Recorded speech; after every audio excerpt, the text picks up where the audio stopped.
അരളി എന്ന സസ്യത്തെയാണ് ഇവിടെ നമ്മൾ പരിചയപ്പെടുന്നത്. വിഷസ്വഭാവമുള്ള ഒരു നിത്യഹരിത ഔഷധച്ചെടിയാണ് അരളി. ആയുർവേദം ഇതിനെ സപ്തോപവിഷത്തിൽ പെടുത്തിയിരിക്കുകയാണ്. അപ്പോസൈനേസി കുടുംബത്തിലെ നിരിയം ജനുസിൽ ഇൻഡിക്കം ഇനമാണ് അരളി.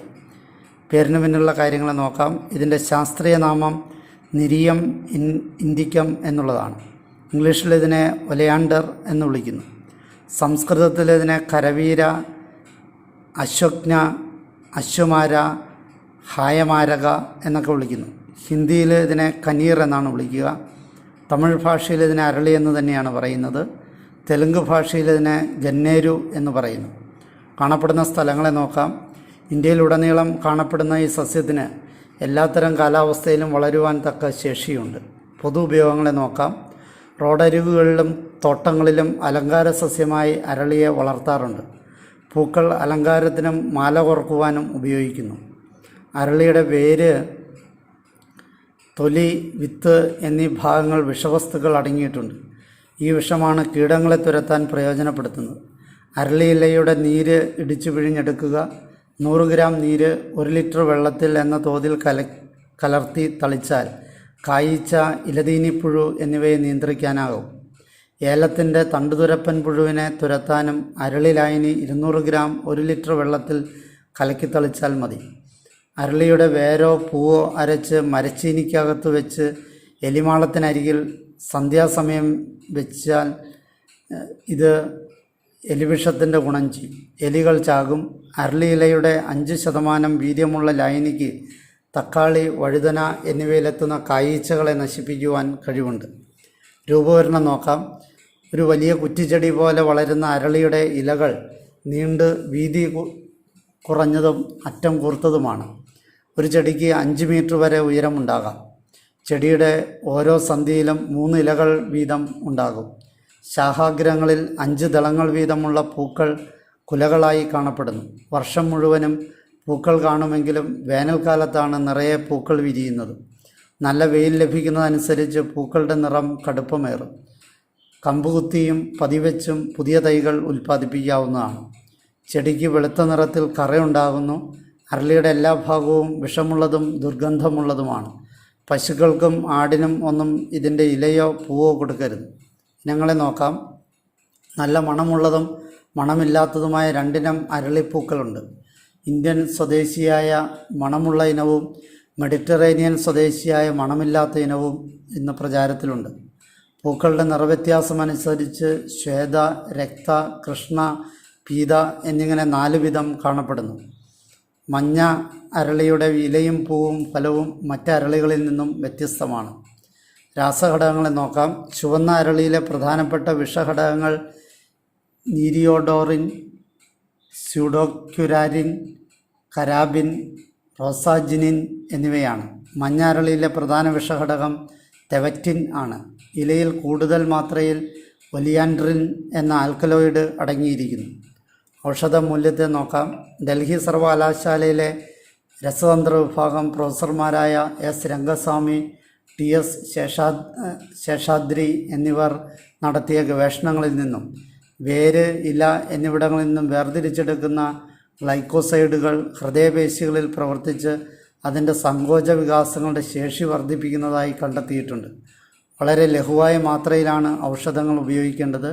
ഇല്ലെങ്കിൽ വിപരീത ഫലങ്ങൾ ഉണ്ടാകാൻ സാധ്യതയുണ്ട്. ഇതിൻ്റെ വേരിലെ തൊലിക്ക് ശ്വാസകോശത്തിൻ്റെ സങ്കോച വികാസങ്ങൾ വർദ്ധിപ്പിക്കുവാനും ശ്വാസകോശത്തിൽ അടങ്ങിയിരിക്കുന്ന കഫം മുതലായവയെ ഇല്ലാതാക്കാനും കഴിവുണ്ട്. വിഷമുള്ളതാണെങ്കിലും ഔഷധമായി ഈ സസ്യത്തെ ഉള്ളിലേക്ക് കഴിക്കുന്നതിനായി ആയുർവേദത്തിൻ്റെ പ്രാമാണിക ഗ്രന്ഥങ്ങൾ വിവരിക്കുന്നില്ല. എങ്കിലും വ്രണങ്ങളിലും കുഷ്ഠരോഗം തുടങ്ങിയ രോഗങ്ങൾക്ക് പുറമേ ചികിത്സയ്ക്ക് പുരട്ടുന്നത് നല്ലതാണെന്ന് ശശ്രുതൻ വിധിക്കുന്നു. നിയന്ത്രിത മാത്രയിൽ ഹൃദയപേശികളുടെ സങ്കോച വികാസക്ഷമത വർദ്ധിപ്പിക്കും. കൂടുതൽ അളവിൽ ഇവയുടെ പ്രവർത്തനം മന്ദഗതിയിലാക്കും. അർബുദ ചികിത്സയിൽ ചക്രതത്തിൽ വിവരിക്കുന്ന കരവീരാതി തൈലത്തിൽ അരളി ഉപയോഗിക്കുന്നുണ്ട്. ശുദ്ധി ചെയ്യൽ കാര്യത്തെ നോക്കാം. അരളി പശുവിൻ പാലിൽ ഡോളായന്ത്ര വിധി പ്രകാരം പാകം ചെയ്താൽ ശുദ്ധിയാകും. അരളിയുടെ ഇളം തണ്ടിൻ്റെ തൊലി വെയിലത്ത് വെച്ച് ഉണക്കി സൂക്ഷിച്ചാൽ കുറേ നാൾ കൊണ്ട് വിഷം ഇല്ലാതാകും. അരളിയിലെ വിഷത്തിൻ്റെ കാര്യങ്ങളെ നോക്കാം. അരളിച്ചെടി തീയിലിട്ടാൽ ഉണ്ടാകുന്ന പുക പോലും ചിലപ്പോൾ ദോഷമുണ്ടാക്കാം. ഗുരുതരാവസ്ഥയിൽ പേശികൾ കൊച്ചിവലിക്കുകയും ഹൃദയമിടിപ്പിൻ്റെ താളം തെറ്റി രക്തയോട്ടം മന്ദീഭവിച്ച് മരണം വരെയും സംഭവിക്കാം. 20 ഗ്രാം അരളി വേര് കഴിച്ചാൽ ആൾ മരിക്കുമെന്നുറപ്പാണ്. ചെടിയുടെ ഒരു ഇല മതി കുട്ടികളിൽ രോഗങ്ങൾ പ്രകടമാക്കാൻ. ഛർദി, വയറിളക്കം, അധികമായ ഉമിനീർ ഉൽപ്പാദനം എന്നിവയെല്ലാം ആദ്യ ലക്ഷണങ്ങളാണ്. വളർത്തുമൃഗങ്ങളും നാൽക്കാലികളും ഇതിൻ്റെ ഇല കഴിച്ചാൽ അപകടം സംഭവിക്കാം. വിഷസ്വഭാവമുള്ളതിനാൽ അരളിച്ചെടി നടുമ്പോൾ അതീവ ശ്രദ്ധ വേണം. അരളിവിഷത്തിന് പരിഹാരം: അരളിവിഷം ബാധിച്ചാൽ എരുമപ്പാൽ, തൈരും പഞ്ചസാരയും ചേർത്ത് കഴിക്കുകയോ പഞ്ഞിപ്പരുത്തിയുടെ പൂവ് വെള്ളത്തിൽ ചതച്ച് പിഴിഞ്ഞ നീര് പലതവണ കുടിക്കുകയോ ചെയ്താൽ വിഷത്തിൻ്റെ തീവ്രത കുറയ്ക്കാനായിട്ട് സാധിക്കും. വിശ്വാസാചാരങ്ങളുമായി ബന്ധപ്പെട്ട കാര്യങ്ങളെ നോക്കാം. ക്ഷേത്രങ്ങളിൽ മാല കോർക്കാനും അർച്ചനയ്ക്കും അരളിപ്പൂവ് ഉപയോഗിക്കാറുണ്ട്. വടക്കൻ കേരളത്തിൽ പൊതുവെ ഭദ്രകാളി ക്ഷേത്രങ്ങളിൽ മാത്രമേ അരളിപ്പൂവ് ഉപയോഗിക്കാറുള്ളൂ. കുംഭം, മീനം മാസങ്ങളിൽ വള്ളുവനാടൻ ഗ്രാമങ്ങളിൽ പൂതനും തിറയും വരുമ്പോൾ അരളിപ്പൂക്കൾ കൊണ്ടുള്ള മാല തിറ ധരിക്കാറുണ്ട്. അരളി ഉൾപ്പെടെ 8 ഇനം പൂക്കളാണ് ശബരിമലയിൽ പുഷ്പാഭിഷേകത്തിനായും പൂജയ്ക്കായും ഉപയോഗിക്കുന്നത്. ഔഷധപ്രയോഗങ്ങളെ നോക്കാം. ചുവന്ന അരളിയുടെ ഇല കുറച്ചെടുത്ത് ഒരു മൺപാത്രത്തിലാക്കി അതിനെ മറ്റൊരു മൺപാത്രം കൊണ്ട് മൂടി അതിൻ്റെ വിടവ് ചെളി തേച്ച് അടച്ച് തീക്കനലിൽ 1 മണിക്കൂർ ചൂടാക്കിയ ശേഷം അതെടുത്ത് ചട്ടി പൊളിച്ച് കരിഞ്ഞ ഇലകൾ എടുക്കുക. അതിന് സമം ചുക്ക്, കുരുമുളക്, തിപ്പലി എന്നിവ എടുത്ത് പൊടിച്ച് എല്ലാം കൂടി യോജിപ്പിക്കുക. ഈ പൊടി 4 ഗ്രാം വീതം ദിവസം 3 നേരം തേനിൽ ചേർത്ത് 7 ദിവസം വരെ കഴിച്ചാൽ എത്ര പഴക്കം ചെന്ന ചുമയും ശമിക്കുന്നതാണ്. 2.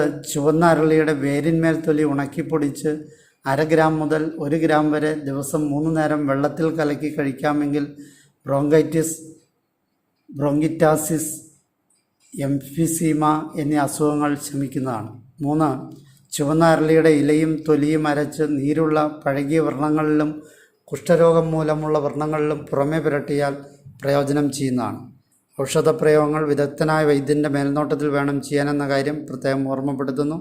എന്നെ ശ്രവിച്ച നിങ്ങൾക്ക് നന്ദി. നല്ല നമസ്കാരം.